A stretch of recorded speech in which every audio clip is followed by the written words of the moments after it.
السلام عليكم ورحمة الله وبركاته. إن الحمد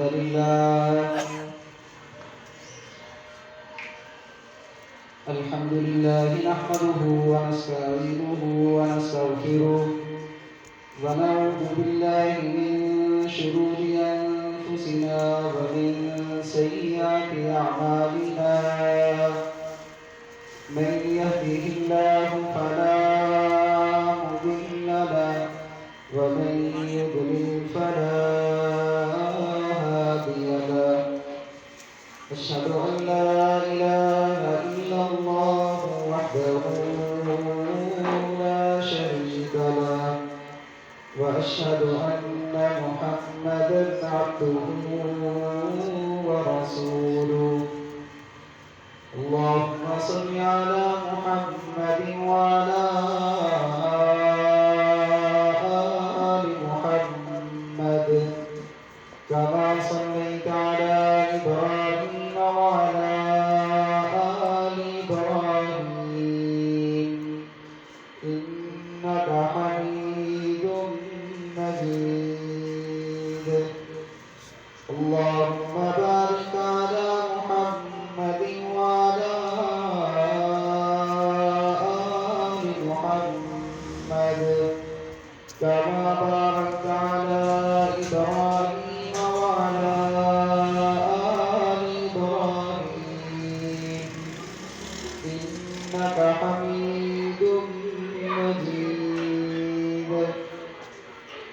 أما بعد فإن خير الحديث كتاب الله وخير الهدي هدي محمد صلى الله عليه وسلم وشر الأمور محدثاتها وكل محدثة بدعة وكل بدعة ضلالة وكل ضلالة في النار.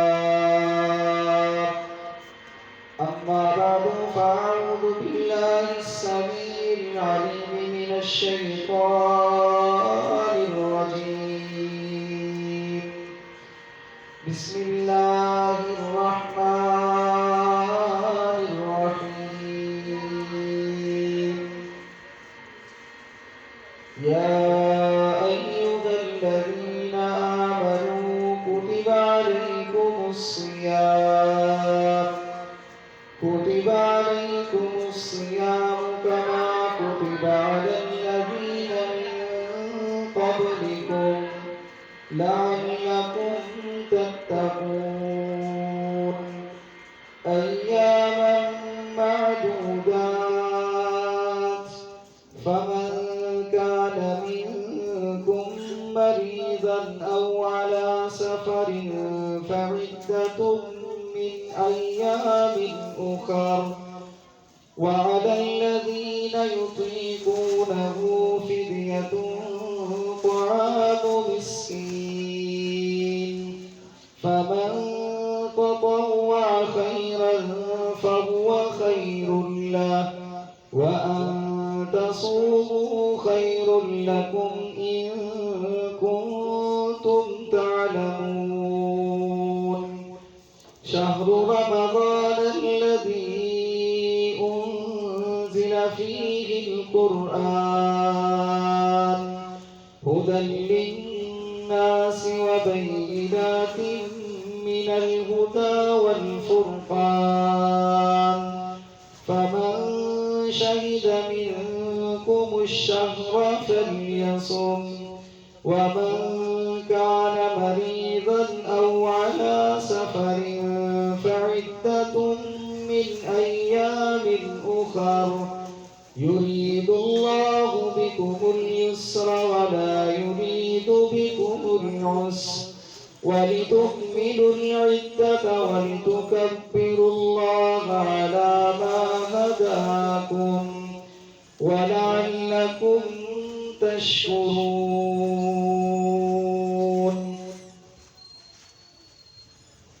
ہر قسم کی حمد و ثنا، تعریف، کبریائی، بڑائی اللہ تعالیٰ کی ذات کے لیے خاص ہے۔ درود و سلام امام الانبیاء جناب محمد رسول اللہ صلی اللہ علیہ وسلم کی ذات پہ۔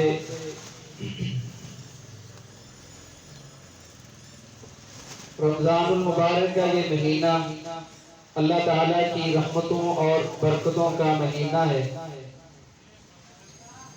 رمضان المبارک کے اندر بڑا بہترین عمل جو اللہ رب العزت کو پسند بھی ہے اور اللہ تعالیٰ نے اپنے بندوں پر اس کو فرض قرار دیا ہے، وہ ہے روزہ رکھنا۔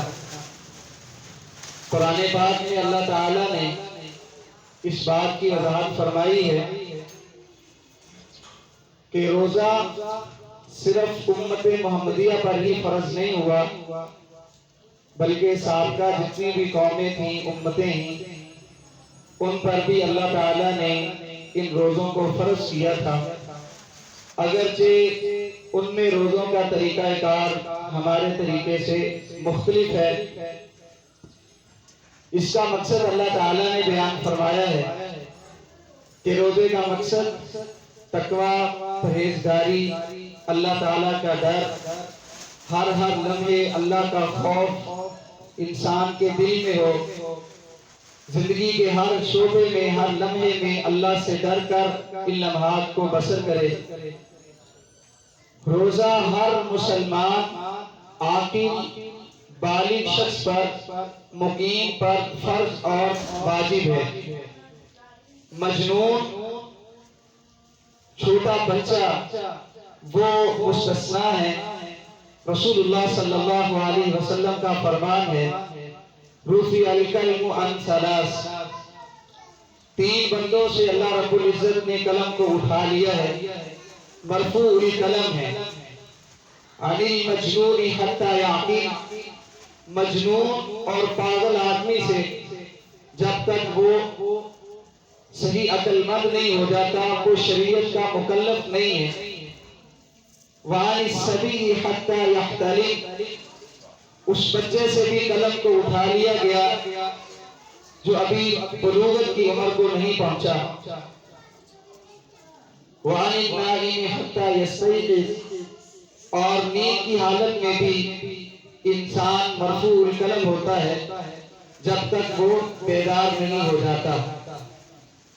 چھوٹا بچہ جب بلوغت کو نہیں پہنچتا وہ شریعت کا مکلف نہیں ہے، لیکن اس بچے کو تربیت کے لیے، اس کی پرورش کے لیے اس کو روزہ رکھوانا، صحابہ کرام اور رسول اللہ صلی اللہ علیہ وسلم کے زمانے میں اس کی مثالیں ملتی ہیں کہ صحابہ کرام اپنے بچوں کو روزہ رکھوایا کرتے تھے تاکہ بچوں کی تربیت ہو، اور جب وہ بلوغت کی عمر کو پہنچے تو وہ پہلے سے ہی اس فرض کو ادا کرنے کے لیے تیار ہیں۔ اللہ رب العزت نے رخصت کا معاملہ بھی رکھا ہے، رخصت بھی دی ہے۔ جن افراد کے لیے روزہ رکھنا مشکل تھا، بڑی مشقت کے ساتھ ان کو سامنا کرنا پڑنا تھا، اللہ تعالیٰ نے ان کو رخصت دے دی ہے۔ مریض اپنی مرض کی حالت میں، بیماری کی حالت میں روزہ چھوڑ دے، روزہ نہ رکھے، اور اس چھوڑے ہوئے روزے کی قضا رمضان کے بعد کسی بھی وقت وہ دے سکتا ہے۔ لیکن چھوٹی موٹی بیماری، سر درد، زکام، یہ کوئی ایسی بیماری نہیں ہے کہ اس بنا پہ بندہ روزہ چھوڑ دے۔ چھوٹی اور ہلکی بیماری، اس کے لیے روزہ چھوڑنا جائز نہیں ہے، بلکہ ایسی بیماری جس بیماری کی بنیاد پہ انسان کو مشقت محسوس ہو یا اسے خطرہ ہو کہ میری بیماری بڑھ سکتی ہے، میں کسی اور بیماری میں مبتلا ہو سکتا ہوں، تو اس کے لیے اللہ رب العزت نے رخصت رکھی ہے، وہ روزہ چھوڑ دے، بعد میں چھوڑے ہوئے روزے کی قضائی دے۔ ایسے ہی مسافر آدمی دوران سفر اس کے لیے مشکل ہے روزہ رکھنا، مشقت برداشت کرنا پڑتی ہے، اللہ تعالیٰ نے اسے رخصت دے دی کہ وہ روزہ چھوڑ دے دوران سفر اور بعد میں اپنے چھوڑے ہوئے روزے کی قضائی کر لے. لیکن اگر کسی میں ہمت ہے، طاقت ہے، استطاعت ہے، وہ دوران سفر روزہ رکھ سکتا ہے تو اس کے لیے روزہ رکھنا بھی جائز ہے. صحیح بخاری کی روایت ہے، رسول اللہ صلی اللہ علیہ وسلم کے صحابہ کرام نبی صلی اللہ علیہ وسلم کے ساتھ ایک سفر پہ تھے. صحابہ کرام میں سے کچھ نے روزہ رکھا ہوا تھا اور کچھ ایسے تھے جنہوں نے روزہ نہیں رکھا ہوا تھا. لیکن جنہوں نے روزہ رکھا ہوا تھا وہ دوسروں پر عیب نہیں لگاتے تھے کہ انہوں نے روزہ نہیں رکھا، اور جنہوں نے روزہ نہیں رکھا تھا دوران سفر وہ جنہوں نے روزہ رکھا تھا ان پر طعن و تشنیع نہیں کرتے تھے. تو دوران سفر روزہ رکھنا بھی جائز ہے اور روزہ چھوڑنا یہ اللہ رب العزت کی طرف سے رخصت ہے. ایسے ہی وہ آدمی جو دائمی بیمار ہے اور مریض ہے، جن کی بیماری کو ڈاکٹروں نے لا علاج قرار دے دیا ہے، شفا یابی کی امید نہیں ہے، اس کے لیے بھی رخصت ہے کہ وہ روزہ نہ رکھے. اور اس کی بیماری ایسی ہے کہ شفا یابی کی امید ہی نہیں ہے تو وہ کیا کرے؟ فدیۃ طعام مسکین، وہ اپنے ہر روزے کے بدلے ایک مسکین کو کھانا کھلا دے.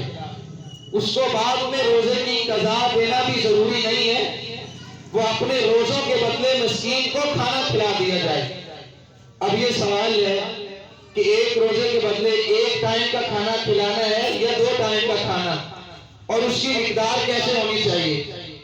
سب سے بہترین طریقہ اس کا اندازہ لگانے کا کہ عام روٹین میں انسان کے گھر میں جو کھانا پکتا ہے وہی کھانا کسی مسکین کو کھلاؤ. یہ اس کی طرف سے اس کے روزے کا فدیہ ہو جائے گا. ہر روزے کے بدلے ہر دن اپنے گھر میں جو کھانا بنتا ہے وہی اس مسکین کو کھلا دے. اور اگر اس کا اندازہ کسی اور طریقے سے لگانا ہے تو وہ بھی ہے، امام شافعی رحمہ اللہ فرماتے ہیں کہ 1 مد سا گندم کا وہ ہر روزے کے بدلے کسی مسکین کو دے دے، اور اس کا اندازہ تقریباً 600 گرام گندم بنتی ہے، تقریباً 8 سے گندم. وہ اس حساب سے پورے مہینے کا حساب لگا لے، اتنی گندم کسی مسکین کو دے دے، یہ اس کی طرف سے اس کا فدیہ ہو جائے گا. جو دائمی مریض ہے جس شفا یابی کی امید نہیں ہے. ایسے ہی حاملہ عورت اور مرضیہ دودھ پلانے والی عورت اگر ان کو روزہ رکھنے میں مشقت محسوس ہو تو وہ بھی روزہ چھوڑ سکتی ہے. اس کے لیے بھی اللہ رب العزت نے رخصت رکھی ہے، وہ اپنے چھوڑے روزوں کی رمضان کے بعد قضا دے دے. تحفۃ الاحوذی میں اس کی وضاحت موجود ہے. میرے بھائیوں، یہ وہ افراد ہیں جن کو اللہ رب العزت نے رخصت دی ہے. ایسے ہی وہ بوڑھا آدمی جو انتہائی لاچار لاغر ہو چکا ہے، کمزور ہو چکا ہے اپنے بڑھاپے کی وجہ سے، اس کے لیے بھی رخصت ہے وہ روزہ نہ رکھے. اگر اس میں ہمت ہے، طاقت ہے تو وہ روزہ رکھ سکتا ہے. لیکن اگر اس کی طبیعت اجازت نہیں دیتی، زیادہ بڑھاپے اور عمر کی وجہ سے مشقت محسوس ہوتی ہے تو وہ بھی روزہ چھوڑ دے، اور ایسے ہی وہ اپنے روزوں کا فدیہ دے دے، کھانے کی صورت میں یا گندم کی صورت میں. تو اللہ رب العزت نے ان افراد کو رخصت دی ہے. لیکن اللہ تعالیٰ کا یہ اصول ہے، قانون ہے کہ جو حکم بھی اللہ رب العزت نے بندوں کو دیا ہے وہ بندوں کی طاقت اور استطاعت میں. کوئی بھی ایسا کام اس کا مطالبہ اللہ تعالیٰ نے بندوں سے نہیں دیا جو بندوں کی طاقت میں نہیں. لا یکلف اللہ نفسا الا وسعها. اللہ بندے کو اس چیز کا مکلف بھی نہیں ٹھہراتا جو بندے کی طاقت میں نہ ہو. تو اللہ تعالیٰ نے جہاں پہ بندے کو مشکل تھی، مشقت تھی، وہاں پہ رخصت دی ہے. بوڑھا آدمی مشقت محسوس کر سکتا ہے، وہ روزہ چھوڑ دے، رخصت ہے. حاملہ مرضیہ روزہ چھوڑ دے، مسافر روزہ چھوڑ سکتا ہے، ایسے مریض آدمی وہ روزہ چھوڑ دے. لیکن ہمارے معاشرے میں ان چیزوں سے ہٹ کر کے ایک عام جو فیشن بن گیا، روٹین بن گئی ہے کہ روزہ نہ رکھے کوئی حرج نہیں، چنگے بھلے ہٹے کٹے نوجوان ہوتے ہیں لیکن روزہ نہیں رکھتے۔ کوئی کام کا بہانہ بنا رہا ہوتا ہے، میں نے کام کرنا ہے، مجھ سے روزہ نہیں رکھا جائے گا۔ کوئی بہانہ بنا رہا ہے، وہ اس وجہ سے روزہ نہیں رکھ رہا، ٹھیک ہے، صحیح سالم ہے، تندرست ہے، وہ روزہ نہیں رکھ رہا۔ یہ چیز بڑی خطرناک ہے۔ رسول اللہ صلی اللہ علیہ وسلم کی حدیث ابن خزیمہ اور ابن حبان میں موجود ہے۔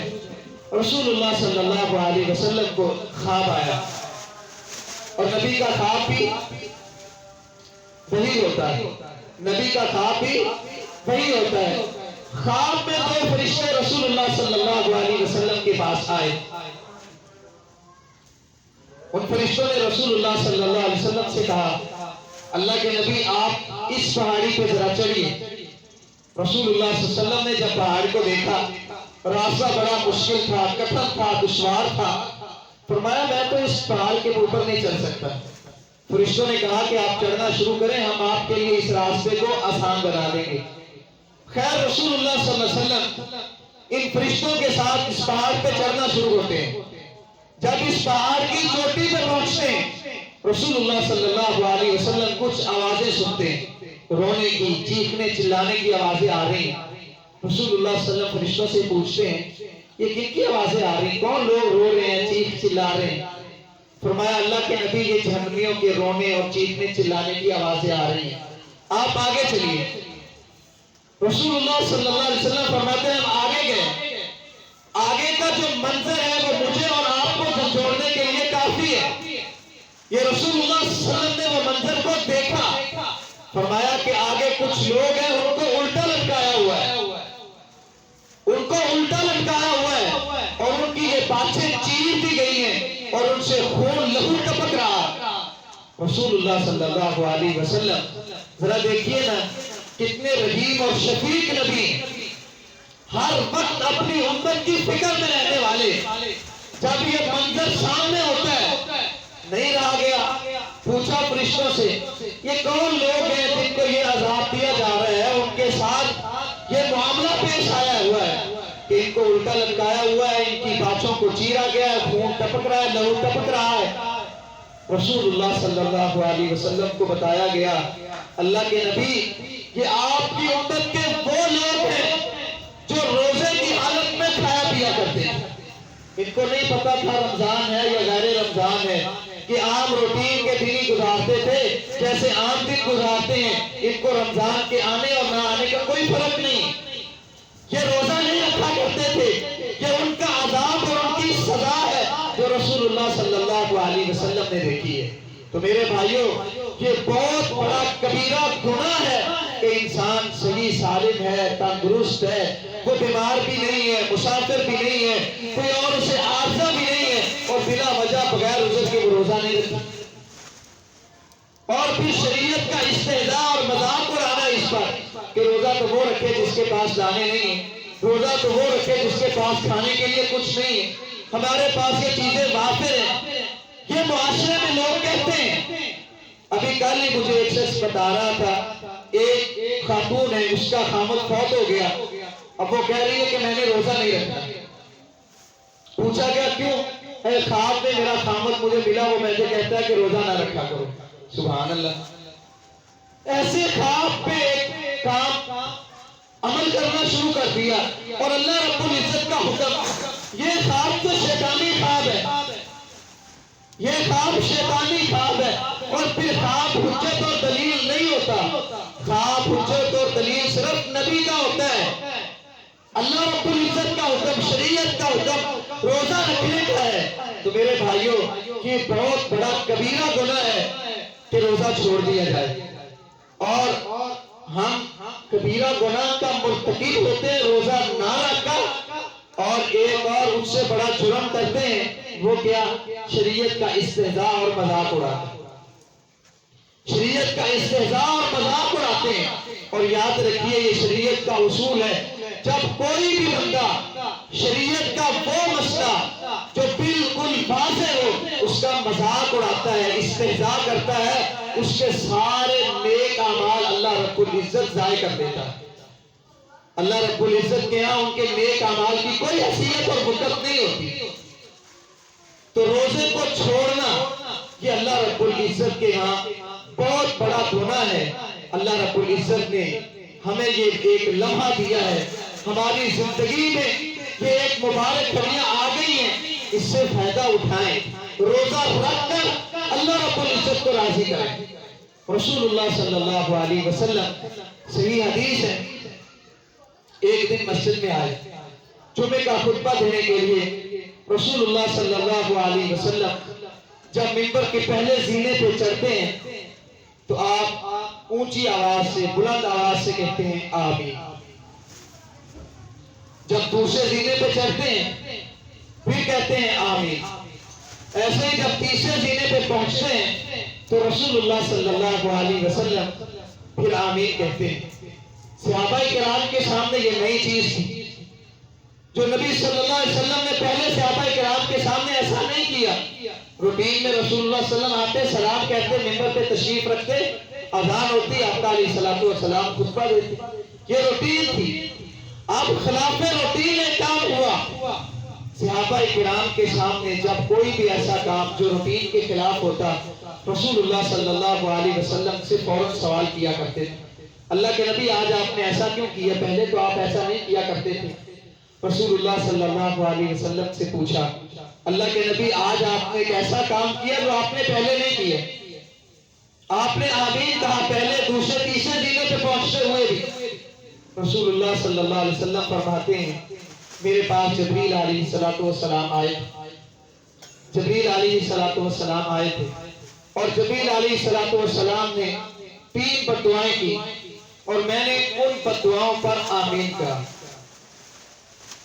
اب وہ 3 بددعائیں کون سی ہے بات میں دیکھیے کہ بددعا کرنے والا کون ہے اور اس پر آمین کہنے والی ہستی اور ذات کون؟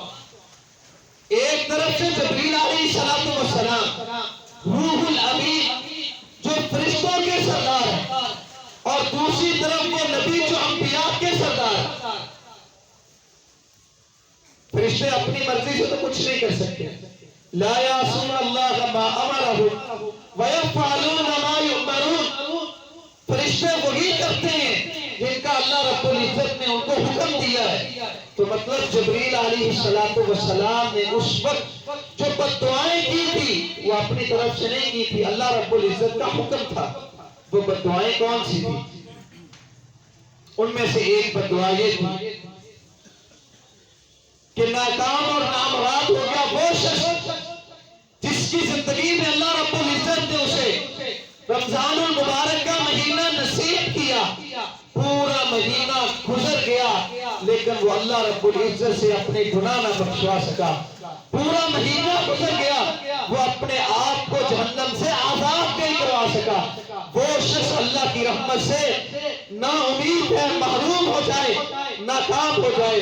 رسول اللہ صلی اللہ علیہ وسلم فرماتے ہیں آمین۔ آمین کا مطلب ہے اللہم استجب لنا، یا اللہ جو کہا گیا ہے اس کو قبول فرما، یا اللہ جو کہا گیا ہے اس کو قبول فرما۔ تو میرے بھائیوں دیکھیے یہ کتنی بڑی محرومی کی بات ہے، بد نصیبی کی بات ہے کہ انسان کی زندگی میں رمضان المبارک آیا، وہ ٹس سے مس نہیں ہوا، اس کی وہی روٹین ہے جو 8 دنوں کی روٹین ہے، وہ اپنے آپ سے اللہ رب العزت کے سامنے اپنے گناہوں کی معافی نہیں کروا سکا اور اپنے آپ کو اللہ رب العزت کے عذاب جہنم سے آزاد نہیں کروا سکا۔ یہ بدبخت اور بد نصیب ہے، بدبخت اور بد نصیب ہے۔ صحابہ کرام جب رمضان المبارک کی آمد ہوتی خوش ہوتے، ان کے دل کے اندر ایک فرحت ہوتی تھی، اطمینان ہوتا تھا، یہ اللہ رب العزت کی طرف سے رحمت کا مہینہ ہے، یہ برکت کا مہینہ ہے۔ ہم اس مہینے میں اپنے آپ کو اللہ تعالیٰ نے جو جہنم اپنے دشمنوں کے لیے تیار کی ہے اس سے آزاد کروائیں گے۔ ہم اللہ رب العزت کی خوب عبادت کریں گے، نیکیاں کریں گے تاکہ اللہ رب العزت کے ہاں ہم کامیاب ہو سکیں۔ یہ صحابہ کرام تھے اور ہماری زندگی ہے کہ ہم رات اور دن ایک لمحہ ہے نہ رات کو ہم اللہ رب العزت کی عبادت کرتے ہیں، نہ دن کا وقت اللہ رب العزت کی عبادت میں گزارتے ہیں۔ رمضان اور غیر رمضان ہماری زندگی میں آیا لیکن ہمیں کوئی فرق نہیں محسوس ہوا۔ اور یاد رکھیے یہ دعا نبی جو بددعا رسول اللہ صلی اللہ علیہ وسلم نے کی ہے، یہ انہی بدبختوں کے لیے ہے جو رمضان آیا وہ ان کی اپنی زندگی میں ٹس سے مس نہیں ہو سکے، ٹس سے مس نہیں ہو سکے۔ یہ فرصہ ذہبیہ ہے، یہ سنہری موقع ہے جو اللہ رب العزت نے ہم کو نصیب فرمایا ہے۔ اپنی زندگی میں دیکھیے، اپنے معاشرے میں دیکھیے، ہمارے گھروں میں، فیملی میں دیکھیے، کتنے ایسے ہمارے ساتھی ہیں، ہمارے رشتہ دار ہیں جو پچھلے رمضان میں ہمارے ساتھ تھے لیکن اس رمضان میں وہ ہمیں نظر نہیں آتے۔ ہمارے ساتھ نماز تراویح پڑھنے والے، روزہ رکھنے والے ہمارے ساتھی، لیکن آج وہ نظر نہیں آ رہے۔ یہ زندگی اللہ رب العزت نے ہمارے لیے ایک امتحان بنایا ہے، اور اس امتحان میں جو اللہ رب العزت کے بتائے ہوئے طریقے پر اپنی زندگی کو گزار گیا، اس نے اس پر عمل کر لیا، اللہ رب العزت کے ہاں وہ شخص کامیاب ہے۔ دنیا میں بھی اللہ رب العزت اس بندے کو کامیاب فرمائے گا، اور آخرت میں بھی یہی بندہ اللہ رب العزت کے ہاں سرخرو ہوگا۔ تو میرے بھائیوں، یہ وقت سونے کا نہیں ہے، مشغول ہونے کا نہیں ہے۔ یہ جو بہانہ بنایا جاتا ہے نا، کاروبار کی وجہ سے ہم روزہ نہیں رکھ سکتے، یہ سال کے 12 مہینے اللہ رب العزت نے بنائے، ان میں سے ایک مہینہ تو اللہ رب العزت کی بندگی کے لیے بندہ صرف کر دے، پورے 11 مہینے کام کاج کرے، تو ایسا نہیں ہو سکتا کہ جو کام ہم نے رمضان میں کرنا وہ رمضان سے پہلے سمیٹیں۔ پورے سال کی ہم پلاننگ کرتے ہیں کہ یہ کام کرنا ہے، یہ کام کرنا ہے، یہ کرنا ہے، یہ میرا بزنس ہے، یہ میرا کاروبار ہے، میں نے اس کو کیسے بچانا ہے تاکہ مجھے لاس نہ ہو۔ ایک پلاننگ کرتے ہیں۔ اللہ رب العزت کی عبادت کرنے کے لیے، اللہ رب العزت کی بندگی کرنے کے لیے ہم یہ پلاننگ کیوں نہیں کرتے؟ ہم پہلے سے اپنے آپ کو تیار کیوں نہیں رکھتے؟ یہ شیطانی بہکاوا ہے، یہ شیطانی بہکاوا ہے، اور اللہ رب العزت نے ہمیں پہلے سے ہی آگاہ کیا ہے۔ رسول اللہ صلی اللہ علیہ وسلم فرماتے ہیں، یہ شیطان، ان الشیطان یجری من ابن آدم مجرى الدم، یہ شیطان انسان کے جسم میں خون کی مانند گردش کرتا ہے، خون کی مانند چلتا ہے، یہ تمہارا دشمن ہے۔ ان الشیطان لکم عدو فاتخذوہ عدوا، یہ تمہارا دشمن ہے، اپنے دشمن کو پہچانو اور اس کے ہتھ کنڈوں سے اپنے آپ کو بچا کے رکھو۔ یہ تمہیں ہر ممکن کوشش کر کے گمراہ کرنے کی کوشش کرے گا، اپنے آپ کو بچانا ہے۔ یہ شیطان تو چاہتا ہے طرح طرح کے بہانے، ہیلا سازیاں انسان کے دماغ میں ڈالتا ہے، کوئی بات نہیں تو کام کرتا ہے، مزدور آدمی ہے، اور یہ بہت بڑا ہم نے بہانہ بنایا ہے کہ حلال رزق کمانا بھی عبادت ہے، کوئی بات نہیں روزہ نہ رکھیں، عبادت تو ہم کر ہی رہے ہیں۔ ٹھیک ہے، حلال روزی کمانا اللہ رب العزت کے ہاں پسندیدہ عمل ہے، لیکن اس سے بڑھ کر کہیں یہ روزہ رکھنا اللہ رب العزت کو پسندیدہ ہے، اور یہ اسلام کے ارکان میں سے ایک اہم رکن ہے، ایک اہم رکن ہے۔ رسول اللہ صلی اللہ علیہ وسلم کے پاس ایک شخص آیا، کہا اللہ کے نبی مجھے کچھ ایسی چیزیں بتلائیں کہ میں ان پر عمل کروں، اللہ رب العزت کے ہاں کامیاب ہو جاؤں، اور اللہ رب العزت مجھے جنت عطا فرما دے۔ رسول اللہ صلی اللہ علیہ وسلم نے اس شخص کو کیا بتلایا تھا؟ یہی اسلام کے 5 بنیادی ارکان، رسول صلی اللہ علیہ وسلم نے یہی تعلیم دی تھی۔ فرمایا اللہ رب العزت نے تجھ پر دن اور رات میں 5 نمازیں فرض کی ہیں، اگر تو نفل نماز پڑھنا چاہے تو پڑھ سکتا ہے، لیکن وہ نفلی ہے۔ تجھ پر اللہ رب العزت نے 1 مہینے رمضان کے روزے فرض کیے ہیں، نفلی رکھنا چاہے تجھے اجازت ہے، رکھ سکتا ہے، لیکن یہ فرض ہے۔ یہ ساری چیزیں رسول اللہ صلی اللہ علیہ وسلم نے بتلائی۔ وہ شخص نبی صلی اللہ علیہ وسلم سے کیا کہتا ہے؟ اللہ کے نبی جو آپ نے مجھے بتا دیا، نوافل تو میں نہیں ادا کروں گا، مجھے طاقت نہیں ہے، لیکن یہ جو فرائض ہیں، جو بنیادی چیزیں ہیں، ان کے اندر نہ میں کمی کروں گا نہ بیشی کروں گا، کوئی چیز اپنی طرف سے اضافہ نہیں کروں گا، کم نہیں کروں گا، جیسے آپ نے مجھے بتا دیا ویسے ہی عمل کروں گا۔ رسول اللہ صلی اللہ علیہ وسلم فرماتے ہیں یہ بندہ ان صدقہ اگر یہ سچا ہے اپنی اس بات میں، اللہ رب العزت اس بندے کو ضرور کامیاب فرمائے۔ وہ کامیاب کیسے ہوا؟ یہ اسلام کے بنیادی ارکان پہ عمل کر کے۔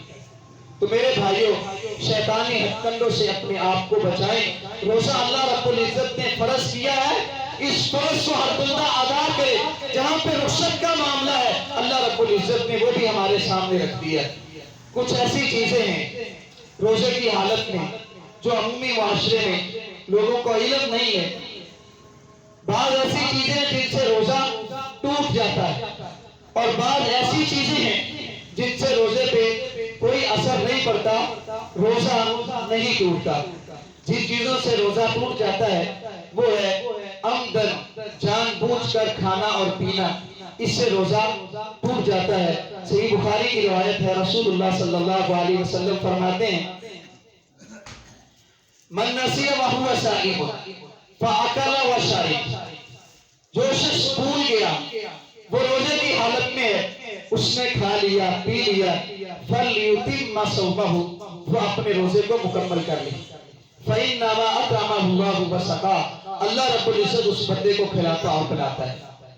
یعنی روزے کی حالت میں بھول کر کھانے پینے سے اس کا روزہ نہیں ٹوٹتا۔ اور یہ جو بات معروف ہے نا کہ جو بندہ بھول کر کھا رہا ہو اسے بتانا نہیں چاہیے کہ تیرا روزہ ہے، یہ ایسے ہی ہے بات، اس کی حدیث میں کوئی دلیل نہیں، بلکہ اسے یاد کروانا چاہیے۔ اگر ہمارے سامنے کوئی ایسا شخص روزے دار ہے، وہ کھا پی رہا ہے، ہمیں پتہ ہے کہ اس کا روزہ ہے، اسے بتانا چاہیے۔ یہ نہیں ہے کہ خاموش رہنا چاہیے، نہیں، بلکہ اسے بتانا چاہیے کہ تیرا روزہ ہے، تو کھا رہا ہے۔ تو خیر، بھول کر کھانے اور پینے سے انسان کا روزہ نہیں ٹوٹتا، جان بوجھ کر عمدن کھانے اور پینے سے انسان کا روزہ ٹوٹ جاتا ہے۔ ایسے ہی عمدن کیا کرنا ہے، عمدن کیا کرنا، الٹی کرنا، اس سے روزہ ٹوٹ جاتا ہے۔ رسول اللہ صلی اللہ علیہ وسلم کا یہ فرمان ابو داؤد اور ترمذی میں موجود ہے، فرمایا من ذرأہ القیء فلیس علیہ قضا، جس بندے کو خود بخود کہہ آ جائے، الٹی آ جائے، اس پر کوئی قضا نہیں، یعنی اس کا روزہ نہیں ٹوٹے گا، وہ اپنے روزے کو جاری رکھے، مکمل کر لے۔ وَمَنِ اسْتَطَاعَ فَلْيَقْضِ، اور جو عمدن کہہ کرتے اس پر قضا ہے، اس کا روزہ ٹوٹ گیا، وہ اپنے روزے کی بات میں قضائی دے۔ یہ جو تفریق کی جاتی ہے نا کہ اگر کسی کو ہلکی پھلکی کہہ آئے تو اس کا روزہ نہیں ٹوٹتا، منہ بھر کر کہہ آ جائے تو اس کا روزہ ٹوٹ جاتا ہے، یہ بغیر دلیل بات ہے۔ حدیث میں اس کا کوئی وجود نہیں، حدیث میں صرف یہ ہے عمدن کہہ کرنا خود، اور ایک ہے کسی بیماری کی وجہ سے بندے کو خود بخود کہہ آ جانا، بیماری کی وجہ سے خود بخود کہہ آ جائے تو اس کے روزے پر کوئی اثر نہیں ہے، وہ اپنے روزے کو جاری رکھے، اس کا روزہ نہیں ٹوٹا۔ اور عمدن کہہ سے انسان کا روزہ ٹوٹ جاتا ہے، یہی دلیل حدیث سے ملتی ہے۔ ایسے ہی میرے بھائیوں، حیض اور نفاس کا خون، اس سے روزہ ٹوٹ جاتا ہے، اور جتنے روزے ان خواتین کے رہ جائیں وہ بعد میں ان اپنے روزوں کی قضائی دے۔ ایسے ہی عمدن منی کا اخراج کرنا، کسی بھی ذریعے سے انسان منی کا اخراج کرتے، کوئی بھی ذریعہ استعمال کر کے، یہ حرام کام ہے اور اس سے اجتناب کرنا چاہیے۔ اور اگر روزے کی حالت میں یہ کام کیا جائے تو اس سے انسان کا روزہ ٹوٹ جاتا ہے، اس پر بھی قضا ہے، اور ساتھ ساتھ وہ اللہ رب العزت کا گنہگار اور مجرم بھی ہے کہ اس نے ایک حرام کام کیا ہے۔ ایسے ہی میرے بھائیوں، کچھ چیزیں ہیں جن سے روزہ نہیں ٹوٹتا، لوگ سمجھتے ہیں کہ ان سے روزہ ٹوٹ جاتا ہے، لیکن ان سے روزہ نہیں ٹوٹتا۔ ایک شخص ہے، روزے کی حالت میں اسے احتلام ہو گیا، محتلم ہو گیا، اس بنا پہ اس کے روزے پہ کوئی اثر نہیں، کیونکہ یہ ایسا کام ہے جو انسان کے اختیار میں نہیں، بس اس پر غسل کرنا فرض ہے، اس کا روزہ ٹھیک ہے، وہ اپنے روزے کو جاری رکھے، اس کا روزہ نہیں ٹوٹا۔ ایسے ہی کوئی شخص سحری کے وقت بیدار ہوا اور اس پر غسل فرض ہے، اور اگر یہ وہ نہانا شروع کر دے تو سحری کا وقت ختم ہو جائے گا، تو وہ کیا کرے، وہ پہلے سحری کر لے، بعد میں نماز ادا کرنے سے پہلے غسل کر لے۔ صحیح بخاری کی روایت ہے، رسول اللہ صلی اللہ علیہ وسلم جب آپ پر جنابت کی حالت ہوتی، غسل فرض ہوتا، تو رسول اللہ صلی اللہ علیہ وسلم پہلے افطاری سحری کیا کرتے، پھر رسول اللہ صلی اللہ علیہ وسلم نماز ادا کرنے سے پہلے غسل کر لیا کرتے تھے۔ ایسے ہی میرے بھائیوں، گھروں میں خواتین روزے کی حالت میں جب کھانا وغیرہ بنا رہی ہوتی ہیں تو کھانا میں نمک اور مرچ چکھنا یہ بہت بڑا ایک مسئلہ ہے۔ عبداللہ ابن عباس رضی اللہ تعالیٰ عنہ، ان کی یہ روایت ابن ابو شیبہ میں موجود ہے کہ خواتین کو اتنی رخصت ہے کہ وہ کھانے کی کوئی بھی چیز چکھ سکتی ہیں اپنی زبان پہ لگا کے، لیکن یہ خیال رکھیں وہ حلق سے حلق تک نہ پہنچے۔ جو زبان پہ چیز لگائے اس کا ذائقہ چکھ لے اور پھر اس چیز کو تھوک دے، آگے نکلنا نہیں ہے، اس کو تھوک دینا ہے، اس سے بھی روزہ نہیں ٹوٹے گا۔ ایسے ہی حجامہ لگوانے سے بھی روزہ نہیں ٹوٹتا۔ انسان کے جسم سے خون نکلتا ہے لیکن انسان اپنی طبیعت کو زیادہ دوسروں کی بنسبت جانتا ہے۔ اگر اسے یہ پتا ہے کہ میں نے حجامہ لگوایا، میرے جسم سے خون نکلیا تو کمزوری ہو جائے گی، تو وہ اجتناب کرے، وہ روزے کی حالت میں حجامہ نہ لگوائے۔ تاہم روزے کی حالت میں حجامہ لگوانے سے انسان کا روزہ نہیں ٹوٹتا۔ صحیح بخاری میں اس کی دلیل موجود ہے۔ ایسے ہی کوئی ٹیسٹ کروانا ہے لیبارٹری میں، اس کے لیے جسم سے خون نکالا جاتا ہے تو اس سے بھی روزہ نہیں ٹوٹتا۔ اسی طرح اگلی چیز مسواک کرنا، مسواک سے تو روزہ بالکل بھی نہیں ٹوٹتا۔ یہ جو ہمارے معاشرے میں معروف ہے نا کہ عصر کے بعد یہ جو افطاری کے قریب کا وقت ہوتا ہے اس وقت مسواک نہیں کرنی چاہیے تھی، یا تار مسواک نہیں کرنی چاہیے، کیونکہ تار مسواک میں نمی ہوتی ہے، وہ انسان کے حلق میں اترنے کا محسوس ہوتی ہے وہ نمی، اس سے روزے کو نقصان ہو جاتا ہے۔ تو میرے بھائیوں یہ بات بغیر دلیل کی ہے۔ امام بخاری رحمہ اللہ نے صحیح بخاری میں بات قائم کیا ہے کہ روزے کی حالت میں مسواک کی جا سکتی ہے، اور اس کے نیچے جو حدیث نے کہا ہے بڑے کمال کا یہ نقطہ ہے بات کو سمجھنے کے لیے۔ مسواک کے بعد میں امام بخاری رحمہ اللہ وضو کی حدیث لے کر آئے۔ بات کیا مانا ہے کہ روزے کی حالت میں مسواک ہو سکتی ہے، نیچے حدیث لے کر آئے ہیں کہ وضو ایسے ایسے کرنا چاہیے، نبی صلی اللہ علیہ وسلم کا یہ طریقہ ہے۔ کیا مطلب ہے؟ سمجھانا یہ چاہ رہے ہیں جب بندہ روزے کی حالت میں وضو کرتا ہے تو وہ کلی کرنے کے لیے پانی منہ میں ڈالتے یا نہیں ڈالتے، تو یہ پانی کی نمی اس کے منہ میں جاتی ہے، اس سے تو اس کا روزہ نہیں ٹوٹتا، اور مسواک کی لکڑی میں جو نمی ہوتی ہے اس سے روزہ کیسے ٹوٹ جائے گی؟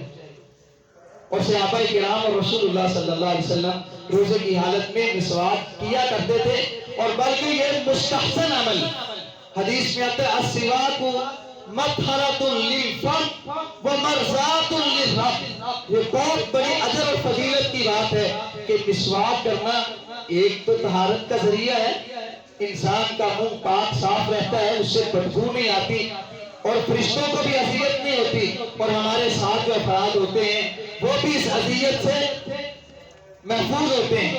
اور دوسرا وَمَرْضَاتٌ لِلرَّبِّ، اللہ رب العزت کی رضا کا ذریعہ ہے۔ تو یہ جو کہا جاتا ہے نا کہ عصر کے بعد روزے کی حالت میں تار مسواک نہیں کرنی چاہیے، اس سے حلق میں نمی محسوس ہوتی ہے، روزے کو خطرہ ہوگا، یہ بغیر دلیل کے بات ہے۔ اسی طرح جیسے پہلے حدیث میں وضاحت ہو چکی ہے، بھول کر کھانے پینے سے بغیر ارادے کے کہہ آنے سے روزہ نہیں ٹوٹتا۔ جو دمے کے مریض ہیں، جن کو سانس کا مسئلہ ہے، اگر انہوں نے روزہ رکھا ہوا ہے، روزے کی حالت میں انہیلر استعمال ہوتا ہے یا بعض خاص قسم کی سپرے ہے جو سانس لینے کے لیے وہ استعمال کرتے ہیں، تو یہ ضرورت کے وقت جائز ہے، اس کے ساتھ بھی اس کا روزہ نہیں ٹوٹے گا۔ ابن تیمیہ رحمہ اللہ نے اور ابن عثیمین رحمہ اللہ نے اپنے فتاوی میں بڑی تفصیل کے ساتھ اس کی بحث کی ہے۔ ایسے ہی میرے بھائیوں، انجیکشن لگوانا، ٹیکہ لگوانا، اگر وہ غذائی طریقہ ٹیکہ نہیں ہے، اس کے علاوہ کوئی بھی بیماری کا انجیکشن ہے تو اس سے روزہ نہیں ٹوٹے گا۔ یہ ڈاکٹر حضرات جانتے ہیں بعض خاص قسم کے انجیکشن اور ٹیکے ہوتے ہیں جو انسان کی بھوک کے لیے ہوتے ہیں، غذائی ضرورت کو پورا کرتے ہیں، یہ غذائی ٹیکہ اس سے روزہ ٹوٹ جاتا ہے۔ اس کے علاوہ اور کوئی بھی بیماری ہے، اس مرض کے لیے کوئی انجیکشن لگوایا جائے یا کوئی ٹیکہ لگوایا جائے تو اس سے بھی اس کا روزہ نہیں ٹوٹے گا۔ اور موجودہ صورتحال میں یہ جو کرونا ویکسین ہے یہ لگوانا، اس سے بھی روزہ نہیں ٹوٹے گا۔ حالیہ ابھی بھی سعودی علماء جو مفتیوں کی کمیٹی ہے یہ ان کا فتویٰ جاری ہوا ہے، کیونکہ یہ ویکسین بیماری کی وجہ سے انسان کے معدے تک اس کا اثر نہیں پہنچتا اور نہ ہی اس کی بھوک اس سے متاثر ہوتی ہے، تو اس لگوانے سے بھی اس کا روزہ نہیں ٹوٹتا۔ ایسے ہی آنکھوں میں سرما لگانا، آنکھوں میں سرما لگانا اس سے بھی روزہ نہیں ٹوٹتا، اور آنکھوں میں کوئی قطرے ڈالنا، کانوں میں قطرے ڈالنا، ان سے بھی روزہ نہیں ٹوٹتا۔ امام ابن تیمیہ رحمہ اللہ نے بڑی تفصیل کے ساتھ مجموع الفتاویٰ میں اس کی وضاحت کی ہے، کیونکہ کوئی بھی چیز ہم جب کہتے ہیں اس چیز کے ساتھ روزہ ٹوٹ جاتا ہے وہ دلیل کی محتاج ہے۔ اگر دلیل ہے تو اس سے روزہ ٹوٹ جائے گا، اگر دلیل نہیں ہے تو اللہ رب العزت کی طرف سے یہ رخصت ہے تو ان سے روزہ نہیں ٹوٹتا۔ آنکھوں میں سرما لگانا، آنکھوں میں قطرے ڈالنا یا کانوں میں قطرے ڈالنا، ان سے روزہ نہیں ٹوٹتا۔ ہاں یہ ضرور ہوتا ہے کہ بس اوقات آنکھوں میں قطرے ڈالے جائیں یا کانوں میں قطرے ڈالے جائیں، اس کا ذائقہ انسان کے حلق تک پہنچ جاتا ہے، لیکن اس سے انسان کا روزہ متاثر نہیں ہوتا۔ اس کا روزہ بالکل صحیح ہے، وہ اس کا اپنا روزہ جاری رکھے، روزہ نہیں ٹوٹے گا۔ ہاں ایک چیز ہے، بعض بیماری کی صورت میں ناک کے اندر بھی قطرے ڈالے جاتے ہیں، اس سے اجتناب کرنا چاہیے۔ ناک کے اندر بعض ایسی رگیں ہیں جو معدے تک ڈائریکٹ پہنچتی ہیں، وہ قطرے ڈائریکٹ انسان کے معدے تک پہنچ جاتے ہیں ناک کے ذریعے سے، تو ناک کے اندر جو قطرے ڈالے جاتے ہیں، دوائی ڈالی جاتی ہے، روزے کی حالت میں ان سے اجتناب کیا جائے، اور باقی آنکھوں اور کان میں قطرے ڈالنے سے انسان کا روزہ نہیں ٹوٹتا۔ یہ ایسی چیزیں ہیں جو ہمارے معاشرے میں ضرورت ہے مسائل کی، روزے کی حالت میں انسان کو پتہ ہونا چاہیے کن سے ساتھ روزہ ٹوٹتا ہے اور کن سے ساتھ روزہ نہیں ٹوٹتا۔ اللہ تعالیٰ سے دعا ہے کہ اللہ تعالیٰ ہمیں عمل کی توفیق عطا فرمائے۔ اقول قولی ھذا استغفر اللہ لی ولکم ولسائر المسلمین فاستغفروہ من کل ذنب انہ ھو الغفور الرحیم۔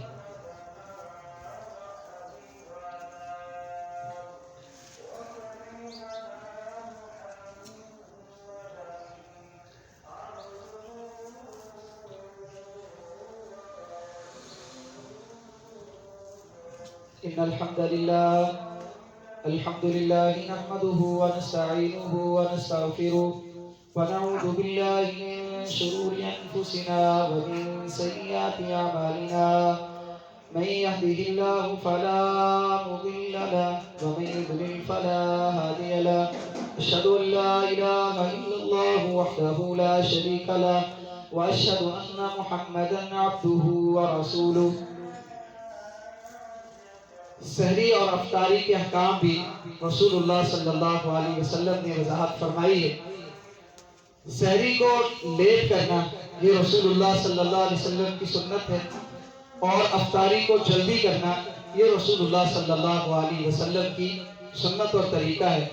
حدیث میں آتا ہے رسول اللہ صلی اللہ علیہ وسلم فرماتے ہیں جب تک لوگ تاخیر کے ساتھ سحری کریں گے اور جلدی افطاری کریں گے وہ خیر اور بھلائی پر رہیں گے۔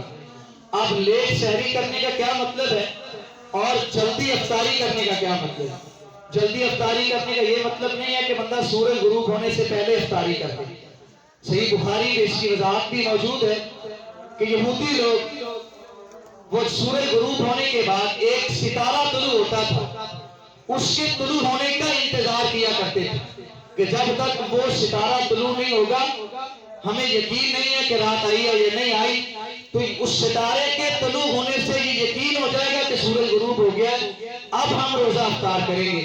تو رسول اللہ صلی اللہ علیہ وسلم نے ان کے مقابلے میں فرمایا کہ جیسے یہ احتیاطاً ستارہ طلوع ہونے تک انتظار کرتے ہیں، تاخیر کرتے ہیں، تم نے یہ تاخیر نہیں کرنی، بلکہ جیسے ہی یقین ہو جائے کہ سورج غروب ہو گیا ہے اب روزہ افطار کر لو۔ اور ہمارے معاشرے میں متعصب جو فرقے ہیں، بعض لوگوں کی سوچ بڑی متعصب ہے، یہ فلاں مسجد کی ابھی اذان شروع ہو گئی ہے تو ہمارے یہ تو مسجد والے نہیں ہیں تو ہم نے روزہ نہیں رکھنا۔ یہ صرف تعصب ہے۔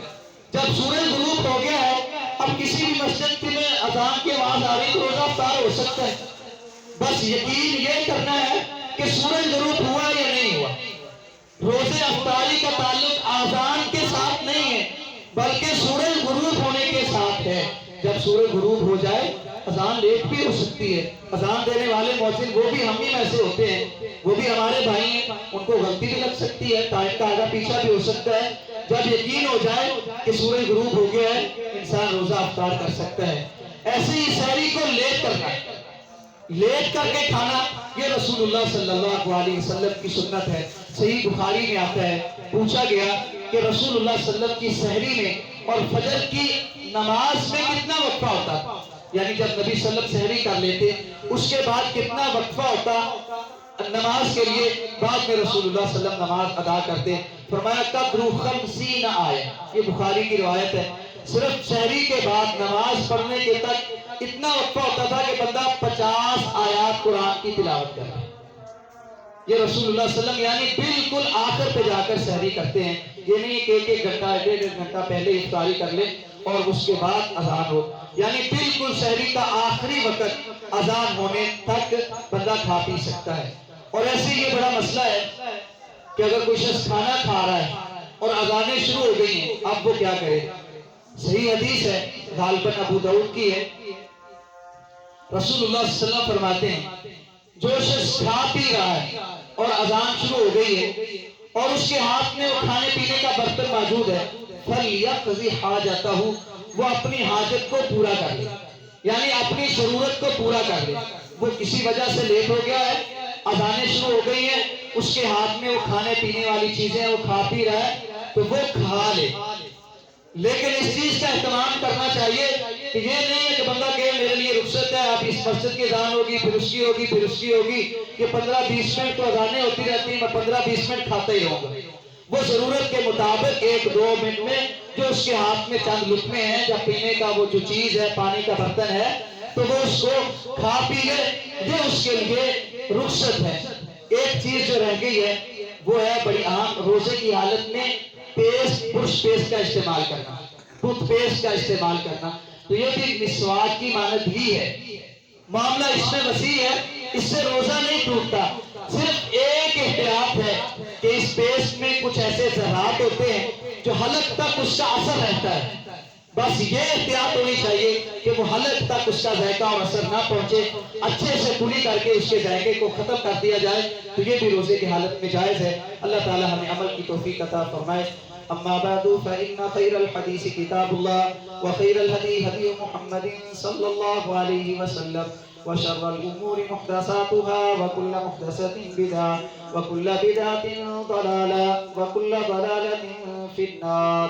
سبحان ربك رب العزة عما يصفون وسلام على المرسلين والحمد لله رب العالمين.